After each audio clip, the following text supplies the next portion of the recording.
Hey everyone, how y'all doing? Jarrod Farley. Give a quick tour.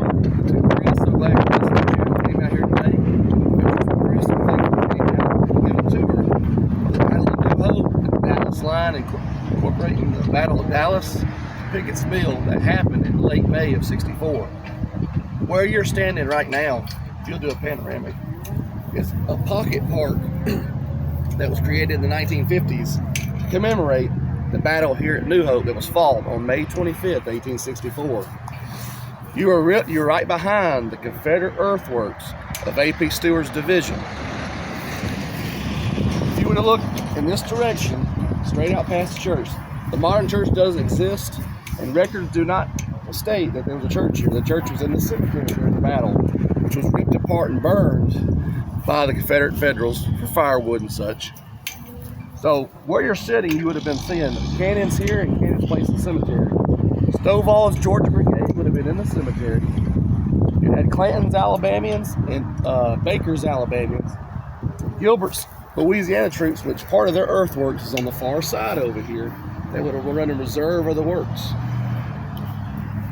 This is Bobo Road here. Half a mile in the back would have been Joe Johnson's headquarters at the time of the engagement. The whole purpose to give you a grand scheme of what happens here is up in Alatoona Pass, which is up on 75, not far from here. Sherman was he knew the area. He'd been here before the war, and what he was going to do was he was going to come to that location, and he knew that there was a huge earthworks there, and the Confederates were well prepared in a big gap. So what he was going to do was, for the first time in the whole campaign, he was going to break off the railroad, swing into Paulding County, Dallas, Georgia, which is about 2 miles south, and he was going to take up and stock his pile here, and then push down south towards Marietta to get to Marietta. Marietta's the gold. Yeah. Marietta's the gold because that's a huge rail hub. He can reconnect and gain supplies to push to Atlanta. That's the whole goal to come down here. Problem is Johnson's one step ahead. Johnson's scouts know that he's coming off in the woods. When Hooker comes in, his first corps comes in on the 25th. But this time they think they can get to Dallas. He takes a wrong march. They're supposed to be going to Dallas, but First's army goes to Dallas. And just so you give you a reference, Sherman has 3 army corps. The Army of the Cumberland under Thomas. He has the Army of Tennessee under McPherson, and the Army of the Ohio under John Schofield. That's his 3 army corps, about 90,000 men. Joe Johnson here, he has about 60,000 under his corps. But this will be John Bell Hood's corps on the day of the 25th. His units that I told about, the A.P. Stewart's division, probably about 5,800 men in this section. Hooker made a wrong turn, came out by accident, run into stiff resistance over here at the old Cartersville Road, and he pushed in here. He formed his divisions, 3 of them, in back-to-back brigade form, which is stacking columns, to make a puncture move into the Confederacy. He thought it was small reconnaissance force here. He didn't know it was a whole Confederate army. When he came through and hit the works, the battle lasted less than an hour. And the Federals lost nearly 2,000 men in this engagement. The Confederates lost about 500. Joe Johnson heard the battling. He sent a courier up here to get in touch with A.P. Stewart, the division commander. He said, "Shall I bring reinforcements to you, General?" The general said, "No, my men will hold it." So think about it. 5,800 Confederates against 19,000 Yankees. And the Confederates ended it in less than an hour. Wow. Sure devastation. The Federals are christening this battle in this Dallas line as the Hill Hold. All right. We're now in the New Hope Cemetery here in beautiful Paulding County, Dallas, Georgia. And we're picking up the battle scene here in New Hope. Beautiful monument here. Talks about the battle that happened here. If you'll pan to the right, you'll see a historical marker up on the hillside up top. Yeah. That would have represented Stovall's Georgia Brigade. They would have been on top of the crest, running back this way, down into the woods. And that's their main work. Stovall's Georgia Brigade was here. As I said before, we had about 1,500 troops right here. Then where the Walgreens is, where it crosses the road, the land's been shaved off. So no longer are the earthworks, they're all gone. Stovall chose not to use earthworks here. Think about that. As I told you, 19,000 Federals on the other side. He's getting a full division.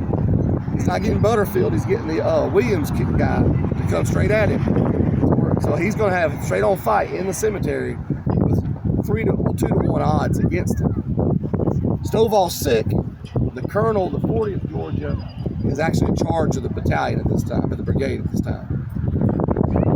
So they choose to fight behind the actual headstones in the graveyard because they don't want to dig up. Who wants to dig up the graveyard? Yeah. Who wants to do that? So they're here for context. Walgreens and over back towards a barbecue joint called Rodney's would have been Clanton's Alabamians. We have a reenactor group called the 18th Alabama we portray. They fought right over here in the midst of this fight. They actually had skirmishers out front too. My direct ancestor in the 36th Alabama fought right there. My direct ancestor fought right there. The 36th Alabama Company came. So my relative fought less than a mile from where I live. So that's how unreal that is. That is crazy. My buddy Lee here has a Western attire uniform. It's kind of a representation to give you kind of a glimpse of the Confederates. A lot of people see this stuff all the time, and it's nice to have it. So what we're going to do here now, we'll stop the video. Yeah. Stop the video, and then we'll go to another section.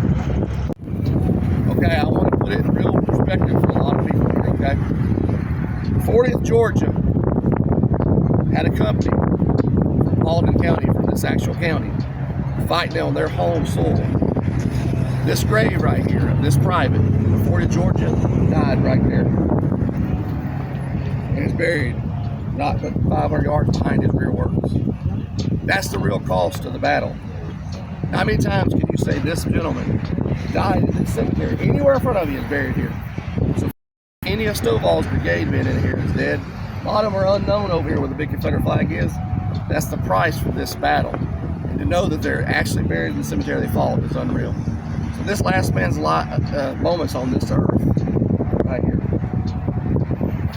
As I told you before, I had an ancestor in 36 Alabama. He's killed right over by Rodney, dragged from here and buried right here.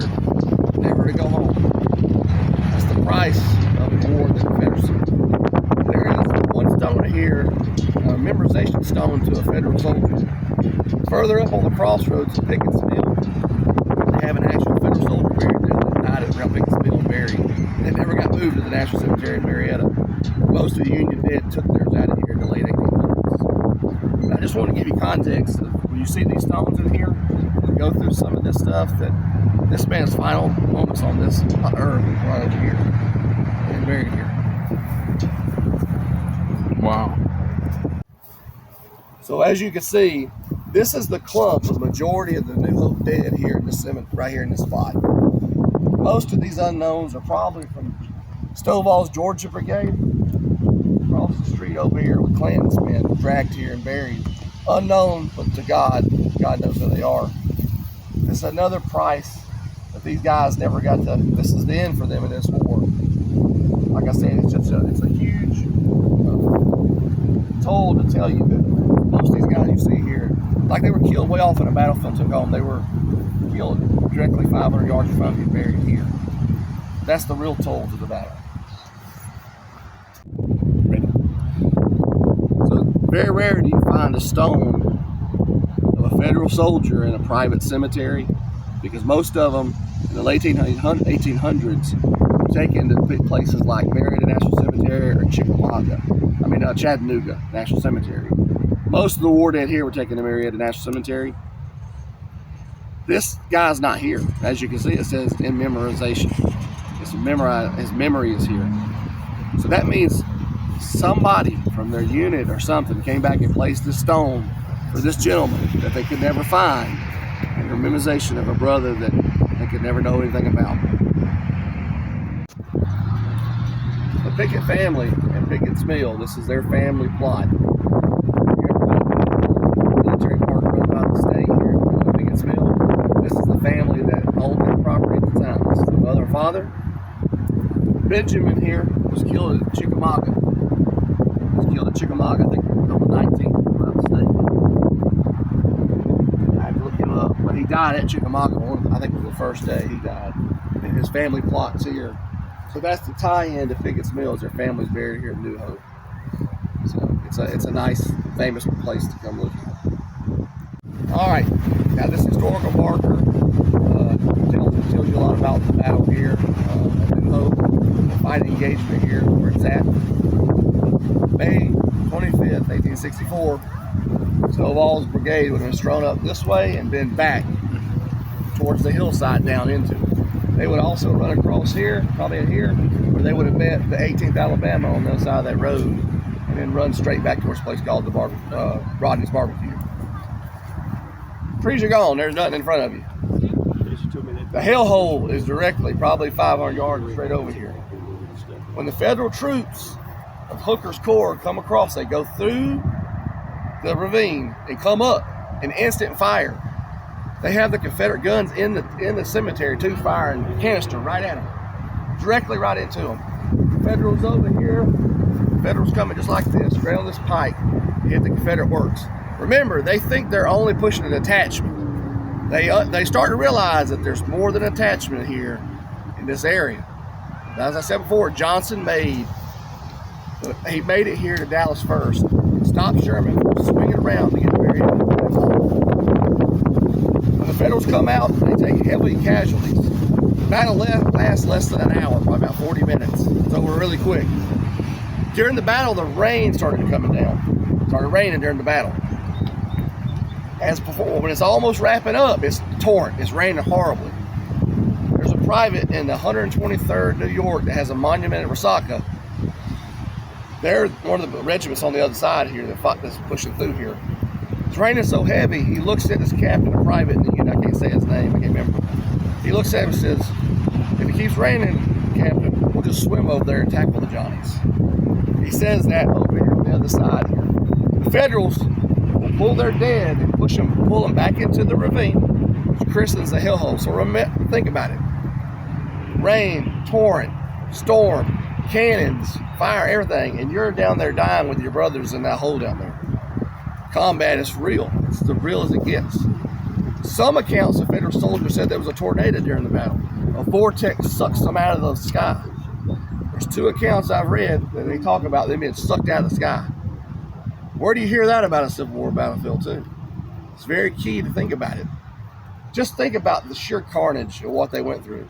So when they talk about the hellhole, they deem it correctly. This is a massive victory and a reboost for Johnson's Confederate Army. 5,800 Confederates stopped 19,000 Federals. Cold turkey, less than an hour. They never get inside the works. The Federals never come in here. They get close, they never take it. Then on the 27th, Pickett's Mill, they learn another bad idea and get their nose bloodied up there. When O.O. Howard, which was famed from Chancellorsville, he was the corps that got flanked and crushed by Jackson. He takes his corps, blunders in the woods, trying to find the Confederate right flank. As you know who Pat Claiborne is, Pat Claiborne just embarrasses them down there in the ravines in Pickett's Mill. So Sherman now, he's thinking, okay, I got to get out of here. I got to get back to the railroad. I'm out here with no railroads. Paulding County's nothing but woods at the time and farms. It's not down here, except Dallas, a little town of Dallas. On the 28th, there's a mistaken order. Hood thinks he sees the Federal soldiers pulling out of Dallas. So he wants to hit them before they get out of the earthworks. It's a mistake. He sends the order. Johnson never gave the order. Hood took the command as he does at Culp's Farm too. Slams into them. It's a disaster for the Confederates. The famous Orphan Brigade, which we'll go down and show you some of their dead.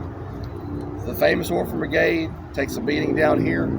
So does all of Bates' division, takes a massive bloody nose down here. They'll pull back. Sherman will leave these trenches here, gets back to Ackworth, Georgia up here, reconnects with the railroad. Johnson knows he's going to get flanked. Johnson pulls out of here, pushes back to the Lost Mountain lines, and then he goes back to the mud lines and then Kennesaw Mountain. It's a series of falling back. He knows he has to block him again. It's a blocking measure. So the fight in Paulding County did not go Sherman's way. He turns out getting 2 bloody noses down here, knows he's got to get out of it. the attack to flank Johnson out of Allatoona and get to Marietta fails. But it cost so many lives, as you see in the cemetery. All right. So right behind the video here, this is where the Federals come slap through. 19,000. They crossed right in here, directly over here where the Clintons, Alabamians had hit them there. Snowball, we were just in the cemetery directly over on the other side. So when the Federal troops come through, there's a huge ravine here that's owned by the American Battlefield Trust now. They bought that land several years ago. This is what the nickname the Hellhole gets down here. This area, this is where they drag their dead off. They drag their dead down here in the hole. A lot of men die. Remember the rain, remember the storm, people dying. Federal troops named the Dallas Line, which is this whole connection here, the Hellhole, because of this big ravine. All right, you guys, so we have reached the very famous spot here in Dallas during the Battle of New Hope. And here is the Hellhole. As you can see, the deep ravine that is here.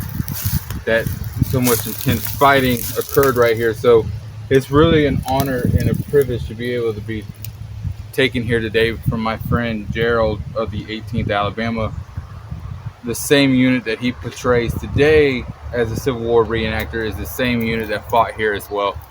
So this is actually pretty cool. Did you see it down there, baby? Yeah, I'm trying to. Wow, that is something. That's crazy.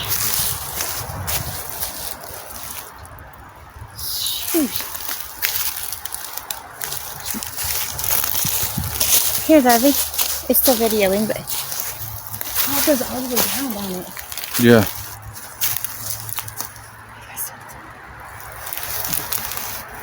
Let's try real quick. Oh, sorry. Wow. All right, you're here at the church, Mount Tabor Community Church. As a modern church still exists, it's a small congregation here. During the battles here at the Dallas Line, this was used as a hospital. I got this story out of the Dallas Gazette several months back. And I had this locally confirmed. There was a guy doing work out here on the church, a member of the church. There's actual bloodstains on the original wood floor in that house. in that church. They have since laid carpet over it. He says they have a member there that knows where 3 exact spots were. You all have heard Carrington at Franklin, right? Mm-hmm. That place has probably got blood just like Carrington all in it. Most of the Confederates taken in there from this section. Because remember, it bends back towards Dallas. Pickett's Mill is referenced over here. Dallas bends back. So this is central located back here. So there's actually bloodstains in that little church right now that from the Civil War. They buried some war dead. They're not. The article says there's 3 to 4 buried unmarked Confederates in there. There may be more in that cemetery. They're just not marked. Just want to give you a tidbit. This is the little Carrington. All right. Now you're down here where the Battle of Dallas took place on May 28th. Remember how I told you that Bates Division, Norfolk Brigade, and a Florida Brigade under, I think it's Finley, they assaulted across here. It was an era attack. Johnson didn't issue it. It was kind of one of those last minute deals. We want to pull everybody back. They were going to signal the battle with 3 cannon shots. The 3 cannons went off. The Confederates were trying to catch the Federals leaving, going back up.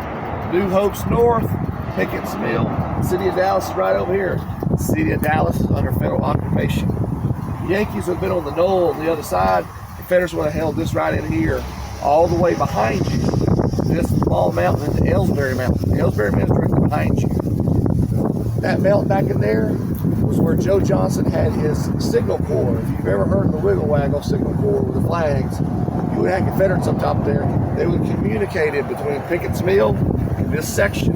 You would have Confederate cavalry on the far left here trying to swing in and catch Federals when they're leaving. Problem is, Federals ain't pulled out. What happens at New Hope, what happens at Pickett's Mill, happens here in Dallas, reverse. Confederates sustain heavy losses here, pull back. Sherman will leave the Dallas line and reconnect with the railroad at New Hope. New Hope, not Ackworth, my apologies. Reconvene at Ackworth, move towards Kennesaw Mountain, and the battle happens there late in June.